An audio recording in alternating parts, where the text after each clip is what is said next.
ایلن ماسک، هټلر، سټیو جابز او نیلسن منډیلا ښایي له ځان سره څه ووایي چې دا کسان له یو بل سره څه تړاو لري. سمه ده، نږدې هېڅ تړاو نه لري. یو ګډ ټکی لري، هغه کاریزما ده.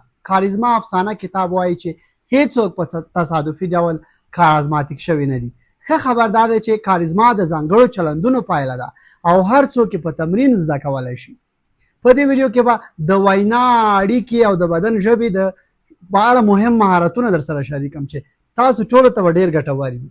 سلامونه دوستانو، زه عبدالرقیب سایل یم. تر ټولو مهم مهارت چې موږ ټول یې باید زده کړو د اړیکې مهارت دی. د ویناوال په خبره نږدې 90% بریاوې له دې سره تړاو لري چې څنګه خبرې او چلند کوو، او د کاري بریا لویه برخه یوازې د علم او سند پایله نه ده. نرم مهارتونه لکه ځان وړاندې کول، له خلکو سره اړیکه نیول، اغیز لرل، پلور، همکاري او په ټوله کې ښه حضور ډېر مهم دی. ته ښایي ډېر ښکلی، شتمن، تکړه کس، غوره ډاکټر یا غوره انجینر وي، خو که ځان سم نشي وړاندې کولی او له خلکو سره سم اړیکه نشي جوړولی، ستا ډېره وړتیا پټه پاتې کېږي. که څوک د کاریزما په نوم د نورو د ذهني کنټرول، دوکې یا رواني لاسوهنې لارې لټوي، دا بحث د هغه لپاره نه دی. خو که د رښتونو او سالمو اړیکو مهارتونه غواړې، نو سمه موضوع مو موندلې.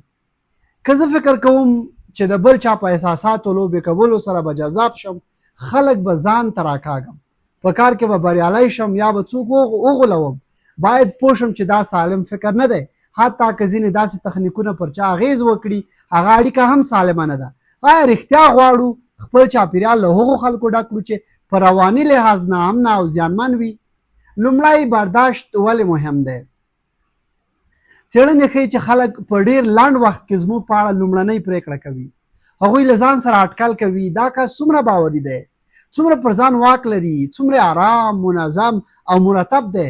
ډېری وخت دا لومړني اټکلونه د وروستي چلند په درک هم اغیز کوي. موږ کله ناکله مهمو مرکو، ناستو، ملاقاتونو یا کاري مجلسونو ته ځو. هلته دا مهمه ده چې نور موږ څنګه ویني. څنګه که د چا ذهن په لومړي سر کې زموږ په اړه غلط برداشت وکړي، وروسته یې بدلول سخت وي. د انسان ذهن نه غواړي ومني چې تېروتنه یې کړې، نو ډېری وخت داسې شواهد لټوي چې هماغه لومړنی برداشت سم ثابت کړي. له همدې امله باید داسې حاضر شو چې نه یوازې خلک زموږ په اړه غلط فکر ونه کړي، بلکې له موږ سره د آرامتیا او درناوي احساس هم وکړي. کاریزما د تلپاتې حالت نوم نه دی. د کاریزما افسانه کتاب وایي که کاریزما د انسان یو تلپاتې ځانګړنه وای، نو کارازماتیک کسان به شپه ورځ په هر حالت کې د ټولو لپاره جذاب وو. خو داسې نه ده. ته ښایي یوه ورځ ستړی او بې حوصلې ښکاره سي او بله ورځ د ټولو لپاره ډېر زړه راښکونکی واوسي. کاریزما تر ډېره د ځانګړو چلندونو مجموعه ده. د دغو چلندونو ډېره برخه کلامي نه ده، بلکې له ځان باورۍ، حضور، د مخ له حالات او د بدن له ژبې سره تړاو لري. د میرلن مونرو یو مشهور بیلګه یادېږي. ویل کېږي چې هغې یو ځل په عادي جامو، ساده ویښتو او بې ځانګړي حالت کې په ګڼه ګوڼه کې تګ وکړ او چا ورته هېڅ پام ونه کړ. خو کله چې خپل ځان پېژندل سوی وښود، سټایل، د بدن ژبه او باوري حضور یې وکاراوه، د ټولو پام یې ځان ته واړاوه. فکر وکړئ، نو دا ستره تېروتنه ده چې فکر وکړو یو څه یوازې د شتمنۍ، ښکلا یا شهرت له امله کارازماتیک دي. خلک وروستۍ پایله ویني، خو هغه تمرینونه او کلونه نه ویني چې دغه کس پر ځان، وینا او حضور کار کړی دی. سټیو جابز هم په لومړیو ویناوو کې بې باوره، وارخطا او نارام ښکارېده، خو وروسته یې په تمرین خپل د وړاندې کولو مهارت ډېر پیاوړی کړ. اغېز یوازې په خبرو نه وي. کله چې یوې غونډې ته ننوځو، یوازې زموږ خبرې له خلکو سره اړیکه نه جوړوي. زموږ نظر، د مخ حالات، د بدن ژبه، ناسته، ولاړه او عمومي سټایل هم پیغام لېږوي. له همدې امله که خوښه مو وي که نه، خلک مو ارزوي. هغه کسان ډېر په یاد پاتې کېږي چې خپل شخصي سټایل او روښانه هویت لري. دا معنا نه لري چې ټول باید یو ډول لباس واغوندي یا د یو مشهور کس تقلید وکړي. مهمه دا ده چې پوه شي څه شی ستا له څېرې، بدن، شخصیت او چاپیریال سره مناسب دی. شخصي سټایل یوازې د نجونو یا هلکانو موضوع نه ده. هر کارازماتیک کس باید ورو ورو پوه شي کوم ډول جامې ورباندې ښې ښکاري، کوم د ویښتانو سټایل ورته مناسب دی، کوم رنګونه ورسره ډېر ښه لګیږي. په رسمي سپورتي یا دوستانه چاپیریال کې څه ډول لباس غوره کړي. کله چې د خلکو په اړه فکر کوو ډیر وخت یې د سټایل یوه ځانګړې نښه را په یادېږي. فلانی ساده جامې اغوندي، فلانی ډیر شیک دی، فلانی زړور رنګونه کاروي او دا بل کس بیا هنري سټایل لري. نو د لومړني اغیز یوه مهمه برخه دا ده چې خپل شخصي سټایل ولري. شخصي سټایل د ګران بیه یا برانډي جامو معنا نه لري. خلک ستا له ظاهر څخه درک کوي چې څومره منظم، پاک، خوش سلیقه او لزان خبري. کله چې خپل سټایل وپیژنې بیا د هرې جامې یا ویښتو په اړه له سلو کسانو نظر نه غواړي. ته پوهیږي چې رسمي ځای ته کوم سټایل در سره مناسب دی او په عادي یا سپورټي چاپیریال کې څه شی غوره دی. خلک دا همغږي، نظم او ځان پیژندنه ستایي. ځان پیژندنه له ځان باورۍ سره نږدې تړاو لري، ځکه د نور د هر چا د ستاینې او تایید محتاج بیا نه یې. هر څوک کولی شي د خپل شخصي سټایل له لارې کارازماتیک ښکاره شي، په دې شرط چې خپل بدن، مخ او ځانګړنې وپیژني او د ځان تر ټولو غوره بڼه جوړه کړي، نه دا چې د بل چا کاپي واخلي. ښه اوریدونکي واوسئ. ځینې ټکي ظاهرا ساده دي خو موږ یې ډېر وخت هیروو. تل راته ویل شوي چې ښه اوریدونکی اوسه، خو ښه اوریدل دقیقا څنګه وي؟ تر ټولو ساده ځواب دا دی خلکو ته په رښتیا غوږ ونیسه. خلک هلته پاتې کېږي چې له ځان سره ښه احساس وکړي. هڅه مه کوه چې د هرې کیسې اتل ته شې. که څوک د خپلې بریا خبره کوي سمدستي مه وایه ما تر دې هم ډېر کار کړی دی، تا زما کارونه نه دي لیدلي. که څوک د خپلې ستونزې په اړه غږیږي سمدستي خپله بدمرغي مه ور وړاندې کوه. خلکو ته اجازه ورکړه چې خپل احساسات بیان کړي او د خپلې کیسې مهم کس واوسي. کله چې د مقابل لوري خبره پای ته ورسېده ژر موضوع خپل ځان ته مه راګرځوه. د هغه د خبرو په اړه یوه پوښتنه وکړه، مثلا ووایه هلته ډېر خفه شوې، وروسته بیا څه وشول؟ په دې ډول هغه پوهېږي چې خبره یې درته مهمه ده. که سر دې په موبایل کې وي، پام نه کوې، مسکا نه کوې، د مخ هېڅ غبرګون نه لرې او یوازې د انتظار وي چې د هغه خبره ختمه شي څو ته خبرې پیل کړي، مقابل کس له تا سره ښه احساس نه کوي او بیا خبرو ته زړه هم نه در سره ښه کوي. ما خپل یو داسې ملګری درلود، پوهېدم چې قصداً داسې نه کوي خو د اورېدو مهارت یې نه درلود. کله چې ما خوشحال، غمجن یا هیجان انګیز څه ورته ویل یوازې به یې راته کتل، نه مسکا، نه خواخوږي، نه تایید او نه پوښتنه، حتی دا به یې هم نه ویل څومره په زړه پورې. بیا څه وشول؟ همدې کار ورو ورو زموږ د خبرو خوند له منځه یوړ. ما نه شوی احساسولی چې درک شوی یم، نو له هغه کس څخه لرې شوم. په ټولنیزه ارواپوهنه کې ویل کېږي چې انسان ډېرې پرېکړې لومړی د احساس له مخې کوي او وروسته یې په منطق بیا توجیه کوي. نو که غواړې د چا لپاره اغېزمن او جذاب واوسې هغه ته د درک کېدو، خوندیتوب او درناوي احساس ورکړه. وروسته که منطقي وړاندیز هم لرې هغه به یې ډېر ښه واوري. د سترګو سمه اړیکه. ډېر اورو چې له خلکو سره باید د سترګو سمه اړیکه ولرو، خو دا اړیکه څنګه وي؟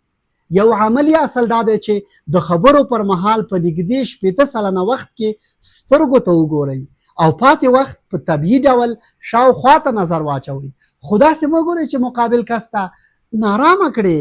د خبرو یا اورېدو پر مهال تل لاندې مه ګورئ، ځکه دا کار د ناامنۍ، شرم او پر ځان باورۍ د کمۍ پیغام ورکولی شي. کولی شئ شاوخوا 3 ثانیې د سترګو اړیکه وساتئ، بیا لږ نظر بلې خواته واړوئ. کله چې مقابل کس خبرې کوي کله ناکله سر وخوځوئ، مسکا وکړئ او د هغه خبرې تایید کړئ. که احساس مو وکړ چې ډېر مو ورته کتلي د هغه اوږو یا شاوخوا ته لږ نظر واچوئ او بیا سترګو ته راوګرځئ. یوه طبیعي لاره دا ده چې لومړی یوې سترګې، بیا بلې سترګې او وروسته د تندي منځ ته وګورئ. په دې توګه د سترګو یو نرم مثلث جوړیږي او د اعتماد احساس پیاوړی کوي. په متن کې دا توپیر یاد شوی که نظر د سترګو او تندي ترمنځ وګرځي عموما رسمي او باوري تماس ښکاري، خو که نظر په تکرار د سترګو او شونډو ترمنځ وګرځي کیدای شي د عاطفي یا جنسي علاقې په توګه تعبیر شي. نو د نظر موخه او حدود باید روښانه وي. یوازې سترګې په سترګې کېدل د ښه تماس معنا نه لري. د سترګو اړیکه باید آرامه، طبیعي او له احترام سره وي. د بدن پرانسته ژبه. د بدن ژبه بنده مه کاروئ، ډېر کوز مه کښېنئ، اوږې مه راټولوئ او د ولاړې پر مهال پښې په داسې ډول مه سره تاووئ چې نارام او بې باوره ښکاره شئ. صاف ودرېږئ، اوږې مو طبیعي وساتئ او د بدن ژبه مو پرانستې باید وي. د خبرو پر مهال لاسونه هم په مناسب وخت کې وکاروئ. لاسونه دې نه بې ځایه په هوا کې وي او نه دې تل پټ وي. حرکتونه باید د خبرو له معنا سره سمون ولري. له خلکو سره خپله پیژندنه په خپله وکړئ. کله چې یوې غونډې، محفل یا کاري ناستې ته ننوځئ، تل دې ته مه کښېنئ چې یو څوک مو نورو ته ور وپېژني. په یوه ګوښه کې چوپ مه کښېنئ. که غواړئ حضور مو اغېزمن وي، په خپله خلکو ته ورشئ، سلام وکړئ او ځان ور وپېژنئ. د لاس ورکولو طریقه هم مهمه ده. ډېر سست لاس ورکول یا یوازې د ګوتو سر نیول کیدای شي د ناامنۍ، شرم یا بې علاقګۍ احساس ورکړي. لاس په بشپړ خو طبیعي او محترمانه ډول ونیسئ. لنډه د سترګو اړیکه وساتئ او مسکا وکړئ. لاس دومره کلک مه نیسئ چې مقابل کس نارامه شي او دومره سست هم مه پرېږدئ چې تاسې بې باوره ښکاره کړي. هدف دا دی چې تود، متوازن او باوري سلام وړاندې کړئ. له مخالف جنس سره سالمه او باوقاره اړیکه. کارازماتي کسان په کار، پوهنتون، غونډو او ټولنیزو چاپېریالونو کې له مخالف جنس سره د عادي او سالمې اړیکې له جوړولو نه شرمېږي. نجلۍ یا هلک چې وکولی شي له مقابل جنس سره په آرامۍ، روښانتیا او احترام اړیکه ونیسي، د نورو په نظر هم باوري او کارازماتي ښکاري. خو تود او دوستانه چلند باید له حدودو پرته نه وي. که له هر چا سره بې ځایه بدني ټوکې، نامناسبې خبرې او ډېرې شخصي یا جنسي اشارې کوئ، خلک مو د یوه باوقاره او باوري کس په سترګه نه ویني. تر ټولو ښه چلند دا دی چې اړیکه نه ډیره وچه وي او نه بې حده نږدې، بلکې تودوخه، صمیمیت او احترام یوازې وساتل شي. همدا مهارت ښیي چې له مقابل کس سره څه ډول اړیکه غواړئ. کیدای شي په پوهنتون کې ګډه پروژه ولرئ، په دفتر کې همکاران واوسئ یا په یوه دوستانه ډله کې ګډون وکړئ. که نه غواړئ اړیکه بل لور ته ولاړه سي، ستاسې خبرې او چلند باید همدا پیغام روښانه کړي. ځینو نجونو ته پوښتنه پیدا کیږي چې ولې خلک زما په اړه ژر جنسي برداشت کوي، ولې له عادي سلام وروسته هم څوک د نږدې اړیکې فکر کوي. د دې ځواب تل یوازې په مقابل کس پورې نه تړل کیږي. زموږ خپل چلند، اشارې او هغه پیغامونه چې لیږو هم اغیز لري. که غواړئ کارازماتیک او روښانه واوسئ، د عادي صمیمیت او جنسي صمیمیت ترمنځ توپیر وساتئ. له مخالف جنس سره ډېر شخصي درد دل هم د اړیکې حدودونه ګډوډولی سي. د ډېرو ناسمو عاطفي اړیکو پیل له همدې ځایه کېږي. دوه کسان د ژوند ډېر شخصي جزئیات، دردونه او احساسات له یو بل سره شریکوي او ورو ورو اړیکه په خپل اصلي حد څخه اوړي. ستاسې خبرې کولی شي د ګډې پروژې، کار، زده کړې یا یوې ګډې موضوع شاوخوا وي. خو که هدف مو یوازې کاري یا عادي ملګرتیا وي، نو لازم نه ده چې د خپل شخصي ژوند ټول جزئیات وایي یا د مقابل کس ډیر شخصي او عاطفي معلومات وپوښتئ. ډیر خلک له مخالف جنس سره د خبرو پر مهال د شرم او ناامنۍ احساس کوي. همدغه اضطراب کله ناکله هغوی اړباسي چې عجیب چلند وکړي. تل خپل ویښتان سموي، د غږ طرز بدلوي، مصنوعي مسکا کوي یا ځان ډیر څاري. حقیقت دا دی چې څومره آرام، طبیعي او روښانه واوسئ، هومره به لږ غلط پیغامونه لیږئ. کله چې یوازې پر دې تمرکز کوئ چې زه اوس څنګه ښکاره کېږم یا هغه به زما په اړه څه فکر کوي، نو چلند مو بیا مصنوعي کېږي.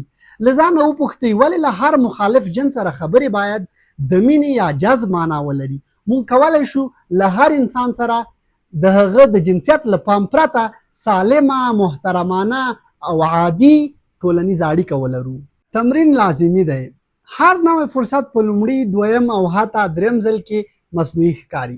سلام کول، لاس ورکول، له خلکو سره خبرې، له مخالف جنس سره عادي تعامل، سم ناست او ولاړ پاتې کېدل، دا ټول په تمرین طبیعي کېږي. په کور کې د هندارې مخې ته تمرین وکړئ. له ځان څخه ویډیو واخلئ، خپل غږ ثبت کړئ او وګورئ چې څنګه خبرې، ناستې او حرکت کوئ. په دې توګه به ورو ورو له ځان سره آرام پاتې شئ. ډیر وخت له ځان سره وایو کله چې فلاني ځای ته لاړ شم هلته به سم ودرېږم، ښه به کښېنم، منظم به وخورم او خپل حرکتونه به کنټرول کړم. خو که دغه عادتونه مو مخکې نه وي تمرین کړي، په مهم چاپېریال کې به مو ذهن لا زیات مضطرب شي. هره شیبه به په فکر کوئ څنګه ودرېږم، څنګه کښېنم، څنګه خواړه وخورم، څنګه پورته شم. نو هر کوچنی مهارت په خپل شخصي چاپېریال کې جلا جلا تمرین کړئ څو وروسته طبیعي عادت شئ. له قضاوت څخه مه ویریږئ. کارازماتیک کسان د نورو له قضاوت څخه دومره نه ویریږي چې خپل نظر پټ کړي. که مخالف نظر ولرئ په احترام یې څرګندوي، خو دا معنا نه لري چې تل له هر چا سره مخالفت وکړئ یا هڅه وکړئ خپله خبره په زور ومنئ. کارازماتیک کس د مخالفت لپاره مخالفت نه کوي، بلکې کله چې رښتینی نظر ولري له بیانولو یې نه شرمیږي. هغه تل یو څه فکر، سلیقه او خبره لري. که څوک وپوښتي سمندري خواړه وخورو که فاسټ فوډ، تل مه وایئ نه پوهېږم، ته ووایه. خپله سلیقه او نظر هم ولرئ. البته د ارزښتمن نظر لپاره باید معلومات هم ولرئ. هره خبره چې په ټولنیزو شبکو کې مو لیدلې علمي حقیقت نه دی. باوري او پوخ کس هڅه کوي چې خبرې، دلیل، تجربه یا معتبره سرچینه ولري. کتاب لوستل یوازې معلومات نه زیاتوي، د وینا ځواک هم پیاوړی کوي. کله چې مطالعه لرئ په یو مجلس کې د ویلو لپاره به ارزښتمن فکر هم لرئ. که د ویلو لپاره ارزښتمن څه نه لرئ، ښه اورېدونکي اوسېدل تر بېځایه خبرو بیا غوره دي. کمې خو ارزښتمنې خبرې وکړئ. کارازماتیک کس تل ډېرې خبرې نه کوي، خو کله چې خبرې کوي نور خلک یې په پام اوري، ځکه خبرې یې معنا او ارزښت لري. کمې خبرې وکړئ خو ښې خبرې وکړئ. د ژوند ټول رازونه، دردونه، ماشومتوب، تېروتنې او شخصي زخمونه په لومړۍ ورځ هر نوي کس ته مه وایئ. دې ته له اندازې زیات شخصي شریکول ویل کېږي. په عین حال کې یخ او غیر ټولنیز هم مه اوسئ. اصلي مهارت دا دی چې په ارامۍ خبرې وکړئ، له خلکو سره عادي اړیکه جوړه کړئ، خپل موافق او مخالف نظر ووایئ، خو خپل شخصي حدود هم وساتئ. روښانتیا او سالم حدود. کارازماتیک کسان په خپلو غوښتنو او حدودو کې روښانه وي. که په یو مجلس کې اوبه غواړي، په شرم او پیچلتیا کې نه پاتې کېږي. په عادي ډول وایي مهرباني وکړئ یو ګیلاس اوبه راکړئ. کارازماتیک او له عاطفي پلوه هوښیار کس که احساس کړي چې څوک ورته پیغور ورکوي، سپکاوی کوي یا رواني لوبه ورسره کوي، ښایي په همغه توند لحن ځواب ورنه کړي، خو پوښتنه کوي له دې خبرې د هدف څه و؟ آیا غوښتل دې ما سپک کړې؟ هغه په دې ډول هم خپل حد ساتي او هم مقابل کس اړباسي چې خپل هدف روښانه کړي. رواني لوبې پر هغه لږ اغېز کوي، ځکه هغه هم مبهم حالت نه پرېږدي چې اوږد شي. ملنډې، پیغور او غیبت کاریزما کموي. موږ ټول داسې کسان لیدلي چې د صمیمیت د جوړولو لپاره پر بل چا ملنډې وایي، پیغور ورکوي یا د هغه تر شا غیبت کوي. ښایي فکر وکړي چې په دې کار له ناست کس سره نږدې کېږي، خو په حقیقت کې د باور احساس له منځه وړي. کله چې ته د یو غایب کس بد وایې، ستا مخې ته ناست کس له ځان سره فکر کوي که دی د هغه تر شا داسې خبرې کوي، یو ورځ به زما تر شا هم همداسې وکړي. نو غیبت د صمیمیت پر ځای ناامني جوړوي. برعکس که د یو غایب کس د ښو ځانګړنو یادونه وکړي، د خلکو ذهن ډیر وخت همغه ښېګڼه له تا سره هم تړي. هغوی فکر کوي چې ته باانصافه، باوري او له ځان سره جوړ انسان یې. باوري کسان د نورو د ستاینې له امله ځان نه کموي. هغوی د بل چا ښکلا، وړتیا، هنر یا ښه خوی ویني او په خوله یې راوړي. نږدې هر انسان لږ تر لږه یوه ښه ځانګړنه لري. حتی که له یوه چا سره موافق نه یې، کولی شي د هغه د کومې ښې ځانګړنې یادونه وکړي. هغه څوک چې له دننه آرام او پر ځان باوري وي، دا احساس نورو ته هم انتقالوي. همدارنګه د هر چا له بې ځایه نظر مه خفه کېږه. خلک ډېر وخت خپل دردونه، کمښتونه او داخلي ستونزې پر نورو اچوي. د هرې نیوکې معنا دا نه ده چې ستونزه په تا کې ده. له مخکې چمتووالی. د کاریزما افسانه کتاب یوه بیلګه راوړي. یو کس په ډېره ګرمه جامه کې یوې مهمې کاري غونډې ته ځي او په داسې څوکۍ کیني چې لمر پرې لګېږي. هغه خولې کوي، پښې خوځوي او نارامه ښکاري. مقابل لوری نه پوهېږي چې هغه د ګرمۍ له امله نارامه دی که د اضطراب، بې باورۍ یا بل څه له امله. د دې ستونزې یوه لویه برخه له مخکې مخنیوی کېدای شوه. هغه کولی شول هوا وګوري، مناسب لباس واغوندي او له مخکې پوه شي چې غونډه چیرته او په څه ډول ځای کې ده. که وینا لرئ، له مخکې پلان جوړ کړئ. پوه شئ چې څوک راځي، تالار څنګه دی، تاسې چیرته درېږئ او کوم وسایل شته. که ملاقات لرئ، د ځای، فضا، د لباس مناسبت او د تګ راتګ لاره له مخکې معلومه کړئ. دا ذهني مرور تاسې ته ارامتیا درکوي. کله چې یوه صحنه مو له مخکې په ذهن کې تجربه کړې وي، په اصلي وخت کې پرېکړې درته اسانه کېږي. حضور او ځان خبرتیا. کتاب پر دې ټینګار کوي چې هر څومره په اوسنۍ شیبې کې حاضر واوسو، هومره به د خپل بدن له ژبې او چلند څخه خبر یو. که ذهن دې په همدې ځای او همدې شیبه کې نه وي او پرله پسې داسې فکرونه کوي ډیر ګرم دی، ډیر وارخطا یم، لس ورځې وروسته فلانی کار لرم.